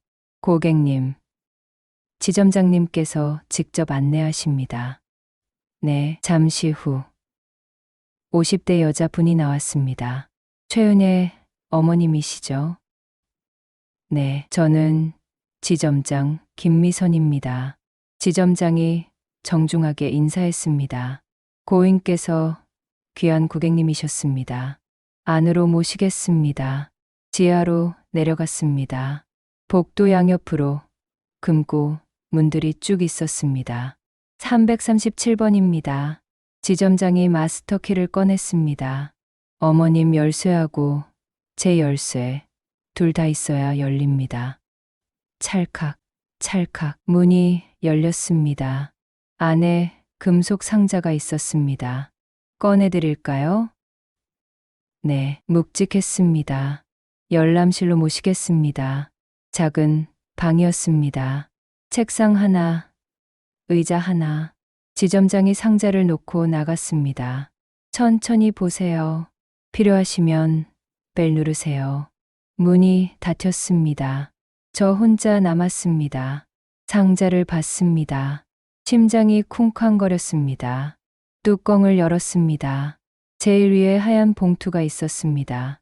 엄마에게 민수 글씨였습니다. 손이 떨렸습니다. 봉투를 열었습니다. 편지를 꺼냈습니다. 엄마께 만약 이 편지를 읽고 있다면 저는 죽었을 거예요. 그리고 은지는 엄마를 쫓아냈겠죠. 미안해요, 엄마. 근데 놀랍지 않아요. 저는 알고 있었어요. 제가 결혼한 여자가 어떤 인간인지요. 3년 전부터 알고 있었어요. 그래서 모든 걸 준비했어요. 엄마가 우리 집 계약금으로 4천만 원 주셨죠. 엄마는 갚으라고 안 하셨지만 저는 빚이라고 생각했어요. 아니, 빚보다 더 소중한 거라고 생각했어요. 그래서 5년 동안 투자했어요. 주식, 펀드, 부동산, 채권, 여러 가지로요. 제가 재테크 공부 많이 했거든요. 회사 보너스 받을 때마다 더 넣었어요. 은지, 몰래요. 엄마, 몰래요. 이 돈은 단순한 상환금이 아니에요. 신중한 투자가 만들어낸 결실이에요. 편지를 내려놨습니다. 상자 안을 봤습니다. 서류들이 가득했습니다. 통장을 펼쳤습니다. 최은혜, 제 이름이었습니다. 잔액란을 봤습니다. 이게 손이 덜덜 떨렸습니다. 3억 2천만 원. 민수야, 너 다른 서류들도 봤습니다. 증권 계좌 2천만 원, 펀드 계좌 1천만 원. 다 합치면 3억 5천만 원이었습니다. 민수야, 너 이걸. 편지를 다시 읽었습니다. 엄마, 알고 있었어요. 은지가 사람들한테 뭐라고 했는지요. 시어머니는 우리 돈 한 푼도 안 냈다. 공짜로 얹혀 산다. 다 들었어요. 근데 엄마, 진실은 이래요. 집 대출은 제 월급에서 자동이체 됐어요. 처음부터 끝까지요. 엄마가 주신 돈은 한 푼도 대출 상환에 안 들어갔어요. 전부 엄마 미래를 위한 투자였어요. 그리고 엄마, 제가 모든 걸 문서화했어요. 은지가 엄마한테 했던 모든 말, 모든 행동들을요. 증거, 폴더를 보세요. 엄마가 우리 집에 살면서 어떤 인간과 함께 살고 있었는지 알아야 한다고 생각했어요. 증거, 폴더, 상자를 뒤졌습니다. 두꺼운 파일이 나왔습니다. 펼쳤습니다. 이메일 프린트였습니다. 발신 김은지 수신 김은주 날짜 2023년 11월 3일. 언니, 진짜 돌아버리겠어. 시어머니가 또 간섭해. 빨리 쫓아내고 싶다. 민수한테 말했더니 엄마 나이 드셔서 그래 이러는 거야. 아 진짜 답답해 죽겠네. 다음 창 김은지, 김희석 오빠 2024년 1월 8일. 오빠, 시어머니 때문에 민수랑 또 싸웠어. 요양원 보내면 안 돼. 그냥 버리고 싶다. 다음 장, 김은지, 김은주 2024년 3월 12일. 은주야, 생각해봤는데 시어머니 연금이랑 예금 있잖아? 나중에 치매 걸렸다고 하고 무능력자 선언하면 우리가 관리할 수 있지 않을까? 법 좀 알아봐. 손이 떨렸습니다. 무능력자 선언? 저를 정신병자로 만들려고 했다고요? 파일을 넘겼습니다. 그리고 다음 장에서 멈췄습니다. 사진이었습니다. 며느리가 다른 남자와 호텔에 들어가는 사진. 날짜가 찍혀 있었습니다. 2023년 7월 15일. 민수가 살아있을 때였습니다. 다음 사진. 며느리가 그 남자와 키스하는 사진. 다음 사진. 며느리가 그 남자 차에 타는 사진. 수십 장이었습니다. 이 계집애가, 이 썩을 계집애가 파일을 계속 넘겼습니다. 녹음 파일 CD도 있었습니다. 민수가 5년 동안 다 모아뒀던 것입니다. 편지 마지막 부분을 읽었습니다. 엄마, 이 돈으로 엄마만의 삶을 사세요. 아무도 엄마를 무시할 수 없는 곳에서요. 집도 엄마 거예요. 보험금도 엄마 거예요. 퇴직금도 엄마 거예요. 은지한테는 차 하나만 줬어요. 근데 엄마를 쫓아내면 그것도 없어요. 제가 특별 조항을 넣어뒀거든요. 그리고 엄마, 은지가 바람을 폈어요. 3년 동안이요. 증거가 다 있어요. 박 변호사님이 위자료 청구 도와드릴 거예요. 3억 원 받을 수 있어요. 엄마가 원하시면요. 엄마, 이제는 엄마가 선택하세요. 용서할지, 복수할지. 저는 엄마 편이에요. 언제나요. 사랑해요, 엄마. 민수. 저는 그 작은 방에서 1시간 넘게 울었습니다. 아들이 남긴 마지막 선물 앞에서요. 열람실을 나왔을 때 지점장이 기다리고 있었습니다. 괜찮으세요, 어머님? 네, 괜찮아요. 눈물을 닦았습니다. 필요하신 서류는 다 가져가시고 나머지는 금고에 보관하시면 됩니다. 네, 고맙습니다. 은행을 나왔습니다. 햇빛이 눈부셨습니다. 휴대폰을 꺼냈습니다. 며느리한테서 또 전화가 와 있었습니다. 부재 중. 전화 15통. 문자도 와 있었습니다. 어머니, 제발 한 번만 통화해요. 어머니, 저 정말 잘못했어요. 어머니, 위자료만은. 제발. 저는 며느리 번호로 전화를 걸었습니다. 한 번만에 받았습니다. 어머니, 급한 목소리였습니다. 나야, 어머니. 제발, 제발, 용서해 주세요. 은지야, 네, 내일 집에 가겠어. 정오에, 네, 정말요. 희망이 섞인 목소리였습니다. 그래, 할 얘기가 있어. 네, 오세요. 제가 음식 준비할게요. 필요 없어. 전화를 끊었습니다. 창문에 비친 제 얼굴을 봤습니다.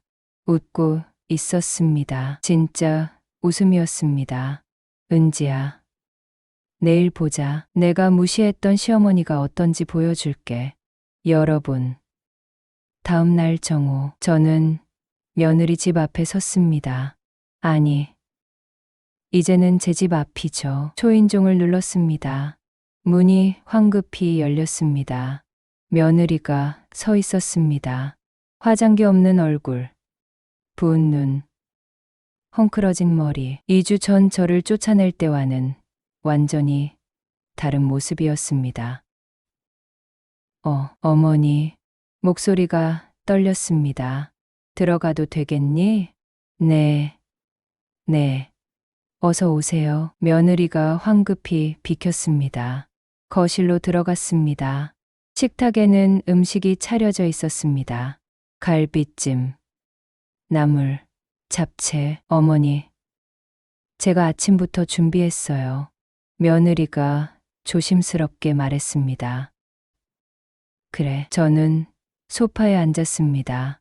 며느리는 서서 저를 보고 있었습니다. 마치 선생님 앞에 선 학생처럼. 은지야, 앉아. 네, 며느리가 조심스럽게 맞은편에 앉았습니다. 침묵이 흘렀습니다. 며느리가 먼저 입을 열었습니다. 어머니, 저 정말 잘못했어요. 눈물이 흘렀습니다. 제가 미쳤었어요. 어떻게 어머니를. 은지야, 제가 말을 끊었습니다. 울지 마. 안 통해. 며느리가 눈물을 닦았습니다. 안전 금고 열었어. 며느리 몸이 굳었습니다. 거기 뭐가 있었는지 궁금하지? 저는 3억 5천만 원 있었어. 며느리 얼굴이 창백해졌습니다. 그리고 말이야. 저는 천천히 말했습니다. 내가 박성훈이라는 남자랑 바람 피운 증거도 다 있었어. 며느리가 숨을 헐떡였습니다. 어머니. 그건 3년치 사진, 녹음, 문자, 호텔 영수증까지 다 있더라. 민수가 다 모아뒀어. 5년 동안. 며느리가 바닥을 봤습니다. 박 변호사님이 그러는데 위자료 3억 원 청구할 수 있대. 어머니. 며느리가 무릎을 꿇었습니다. 진짜로 무릎을 꿇었습니다. 제발요. 제발 용서해 주세요. 용서. 저는 며느리를 내려다봤습니다. 너 나한테 뭐라고 했는지 기억나? 어머니도 다 큰 어른이니까 알아서 사세요라고 했지. 며느리가 고개를 숙였습니다. 어머니는 그냥 시어머니고 저는 아내예요라고 했지. 죄송해요. 정말 죄송해요. 그리고 말이야. 저는 가방에서 서류를 꺼냈습니다. 이게 뭔지 아니? 며느리가 서류를 봤습니다. 집 등기부예요. 그래, 이 집은 이제 내 거야. 민수가 나한테 상속했거든. 며느리가 떨기 시작했습니다. 그래서 말인데, 은지야, 저는 시계를 봤습니다. 오늘 저녁 6시까지 짐 싸서 나가. 며느리가 고개를 번쩍 들었습니다. 뭐라고요? 못 들었어? 오늘 저녁 6시까지 짐 싸서 나가라고. 어머니, 그건 2주 전에 너도 나한테 똑같이 했잖아. 내일까지 짐 싸세요라고. 어머니, 제발. 나는 이틀도 아니고 몇 시간 주는 거야. 관대한 거지. 며느리가 제 다리를 붙잡았습니다. 어머니, 저 갈 데가 없어요. 나도 없었어. 근데 모텔 갔잖아. 어머니, 손 며느리가 손을 놓지 않았습니다. 저는 차갑게 말했습니다. 손 안 떼면 위자료 청구 바로 들어가. 며느리가 손을 놓았습니다. 그리고 말이야. 저는 일어서면서 말했습니다. 내가 나한테 한 말 기억나? 연락하지 마세요라고 했지? 나도 똑같이 말해줄게. 나한테 연락하지 마. 다시는. 며느리가 바닥에 주저앉았습니다. 6시까지야. 시간 지키고 저는 현관으로 걸어갔습니다. 뒤에서 며느리의 울음소리가 들렸습니다. 하지만 돌아보지 않았습니다. 문을 열고 나가면서 마지막으로 말했습니다. 그리고 열쇠 테이블 위에 놓고 가. 문을 쾅 닫았습니다. 저는 차에 앉아서 시계를 봤습니다. 오후 6시까지 6시간. 며느리가 짐을 쌀 시간입니다. 제가 2주 전에 겪었던 그 지옥을요.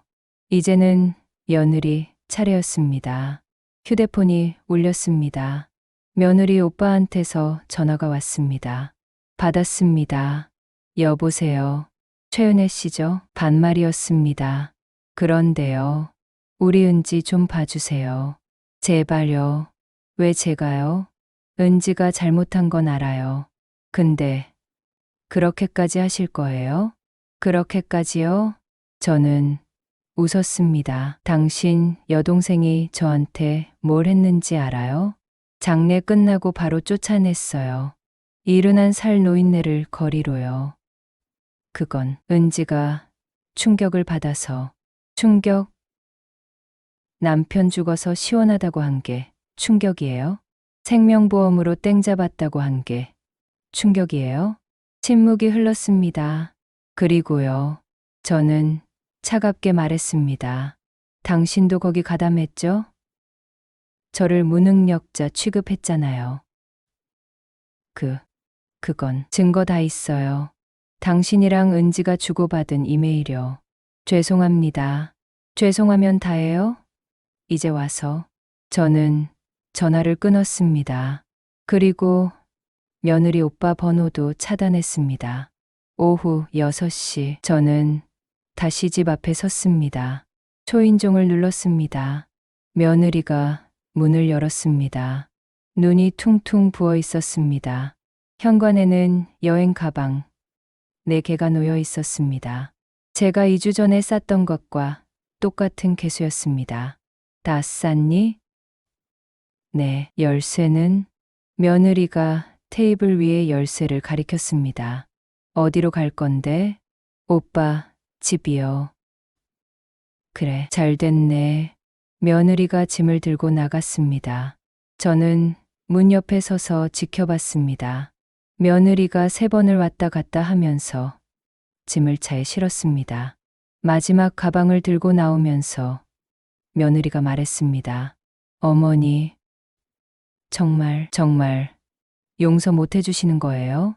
저는 며느리를 똑바로 쳐다봤습니다. 은지야, 너 2주 전에 나한테 뭐라고 했는지 기억나?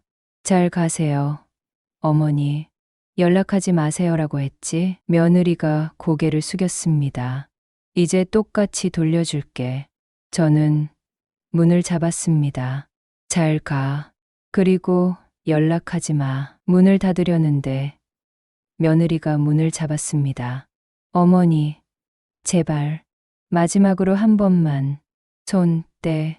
어머니, 저는 며느리 손을 뿌리쳤습니다. 그리고 문을 쾅 닫았습니다. 자물쇠를 잠갔습니다. 밖에서 며느리가 문을 두드리는 소리가 들렸습니다. 어머니, 어머니. 하지만 저는 거실로 걸어갔습니다. 소파에 앉았습니다. 며느리의 울음소리가 점점 작아졌습니다. 그리고 차 시동 거는 소리가 들렸습니다. 창문으로 봤습니다. 며느리의 차가 떠나고 있었습니다. 저는 그 모습을 끝까지 지켜봤습니다. 차가 시야에서 완전히 사라질 때까지. 그리고 처음으로, 진짜 처음으로 이 집에서 편안함을 느꼈습니다. 민수야. 거실에 걸린 민수 돌사진을 봤습니다. 엄마. 잘했지? 사진 속 민수는 환하게 웃고 있었습니다. 마치 잘했어요. 엄마라고 말하는 것 같았습니다. 여러분. 일주일이 지났습니다. 며느리한테서 전화가 끊임없이 왔습니다. 하루에 수십 통씩요. 모두 무시했습니다. 문자도 왔습니다. 어머니, 제발 한 번만 기회를 주세요. 어머니, 제가 너무 잘못했어요. 어머니, 저 정말 반성하고 있어요. 모두 읽지 않고 삭제했습니다. 그러던 어느 날, 박 변호사한테서 전화가 왔습니다. 어머님, 부인 측에서 합의를 요청해 왔습니다. 합의요? 네, 위자료 소송 취하를 원한답니다. 얼마를 주겠다고 하던가요? 5천만 원입니다. 저는 웃었습니다. 거절해 주세요. 알겠습니다. 사흘 후 또 전화가 왔습니다. 어머님, 부인 측에서 1억을 제시했습니다. 거절이요. 일주일 후 또 전화가 왔습니다. 어머님, 부인이 직접 만나고 싶어 합니다. 만나고 싶다고요? 네, 무릎 꿇고 빌겠다고 합니다. 저는 잠시 생각했습니다. 좋아요. 만나죠. 언제가 좋으시겠습니까? 내일 오후 2시 우리 집으로 오라고 하세요. 알겠습니다. 다음 날 오후 2시 초인종이 울렸습니다. 문을 열었습니다. 며느리가 서 있었습니다. 3주 만에 보는 며느리는 완전히 달라져 있었습니다. 야위었고 얼굴은 창백했고 눈 밑에는 다크서클이 짙었습니다. 어머니, 들어와. 며느리가 조심스럽게 들어왔습니다. 거실을 둘러봤습니다. 한때 자기 집이었던 곳을요. 앉아. 며느리가 소파 끝에 조심스럽게 앉았습니다. 저는 상석에 앉았습니다. 침묵이 흘렀습니다. 며느리가 먼저 입을 열었습니다. 어머니, 정말, 은지야. 제가 말을 끊었습니다. 바로 본론으로 들어가자. 시간 아까우니까. 네, 며느리가 고개를 숙였습니다. 뭐하러 왔어? 위자료 소송 취하해주세요. 왜 내가? 제발요. 어머니, 며느리 목소리가 떨렸습니다. 3억은 너무 많아요. 너무 많아? 저는 비웃었습니다. 내가 민수한테 한 짓 생각하면 적은 거야. 3년 동안 바람 피우고 남편 죽으니까 시원하다고 하고 시어머니 거리로 쫓아내고 며느리가 눈물을 흘렸습니다. 죄송해요. 정말 죄송해요. 그리고 말이야. 저는 차를 한 모금 마셨습니다. 너 나를 무능력자로 만들려고 했지? 며느리 얼굴이 창백해졌습니다. 제 연금이랑 예금 뺏으려고 했지? 그건 제가 미쳐서 저는 테이블을 탁 쳤습니다. 미쳐서 그런 계획을 3개월이나 짰어? 오빠랑 같이? 변명하지 마. 너는 계획적으로 날 망가뜨리려고 했어. 며느리가 소파에서 미끄러져 내렸습니다. 바닥에 무릎을 꿇었습니다.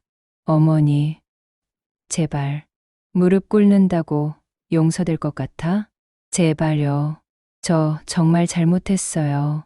너 나한테 뭐라고 했는지 기억나? 며느리가 고개를 들었습니다. 눈물 범벅인 얼굴로요. 어머니는 그냥 어머니잖아요 라고 했지.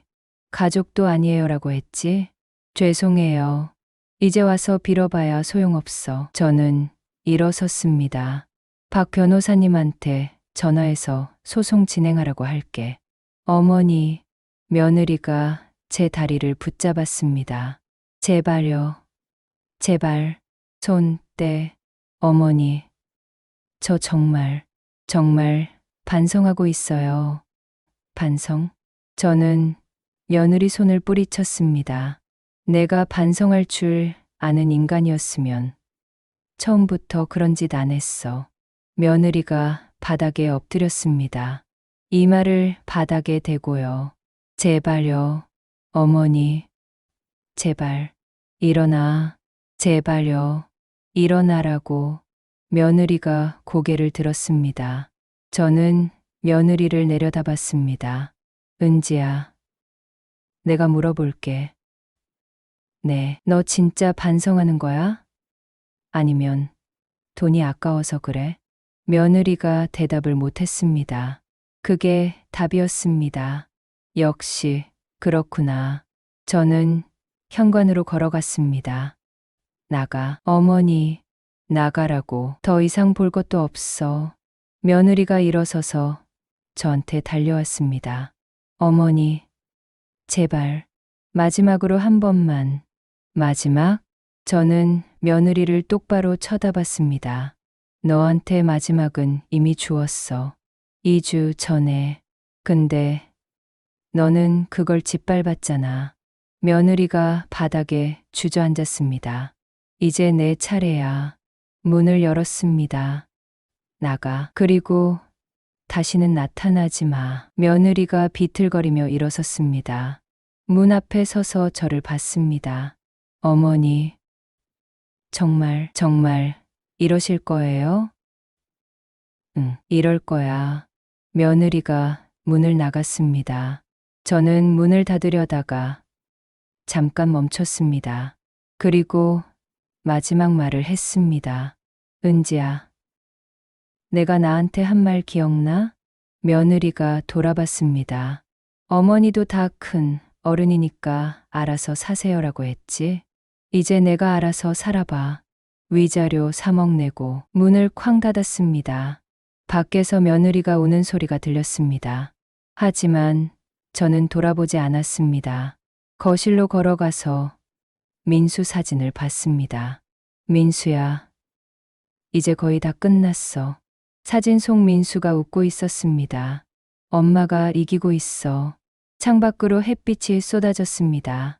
여러분, 그 후로 한 달이 지났습니다.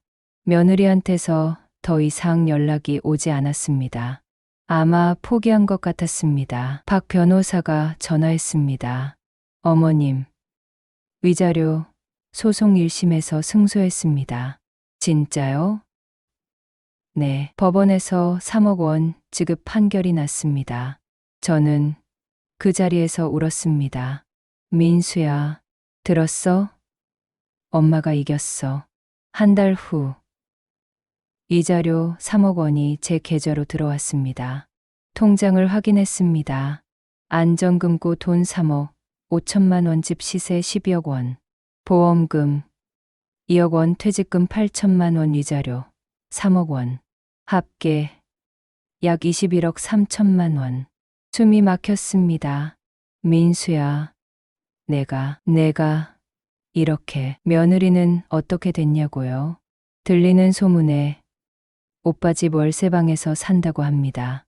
위자료 3억 원 때문에 빚더미에 앉았다고요. 차도 팔았답니다. 아르바이트를 한다고 들었습니다. 편의점에서요. 한때 강남 아파트에서 살면서 명품백 들고 다니던 여자가요.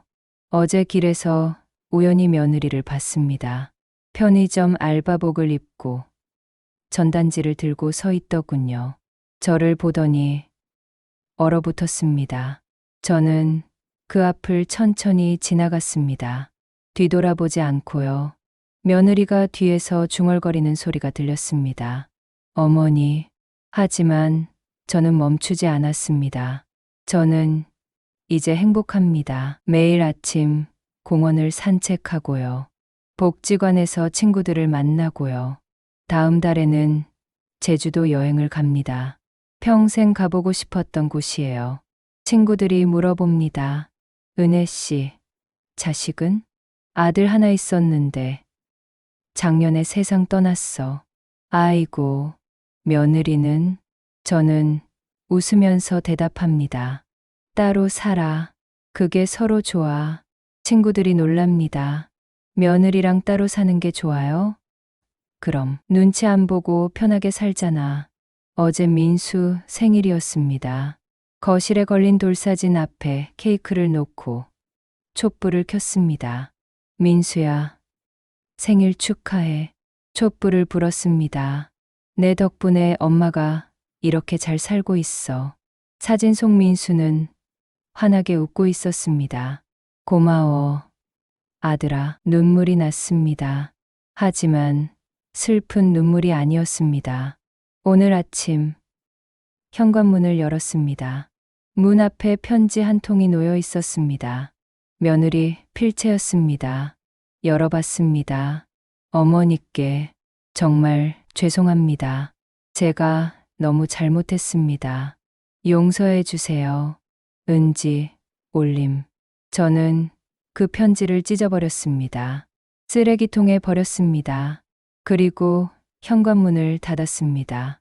여러분, 제 이야기를 들어주셔서 고맙습니다. 71살 할머니의 처절했지만 결국 승리한 이야기입니다. 제가 이 이야기를 하는 이유는요. 혹시 저처럼 가족한테 무시당하고 계신 분들이 있다면요. 포기하지 말라고 말하고 싶어서입니다. 나이가 많다고, 약하다고 해서요. 함부로 대해도 된다는 법은 없습니다. 그리고 진짜 사랑하는 사람은요. 살아있을 때도, 죽어서도 당신을 지켜줄 것입니다. 제 민수처럼요. 오늘 아침 창문을 열었습니다. 봄바람이 들어왔습니다. 따뜻하고 부드러운 바람이요. 민수 사진을 보면서 중얼거렸습니다. 민수야, 오늘은 날씨가 좋네. 산책하고 올게. 사진 속 민수는 여전히 웃고 있었습니다. 가방을 들고 현관문을 열었습니다. 새로운 하루가 시작됐습니다. 더 이상 누구에게도 미안해하지 않아도 되는 하루가요. 더 이상 누구의 눈치도 보지 않아도 되는 하루가요. 그리고 마지막으로 생각했습니다. 은지야, 내가 무시했던 시어머니는 이렇게 당당하게 잘 산다. 21억을 가지고 강남 아파트에서 아무 걱정 없이 말이야. 내 생각 따위는 일도 안 하면서. 햇빛이 눈부셨습니다. 저는 환하게 웃으면서 새로운 인생을 향해 걸어갔습니다. 당당하게, 자유롭게, 행복하게.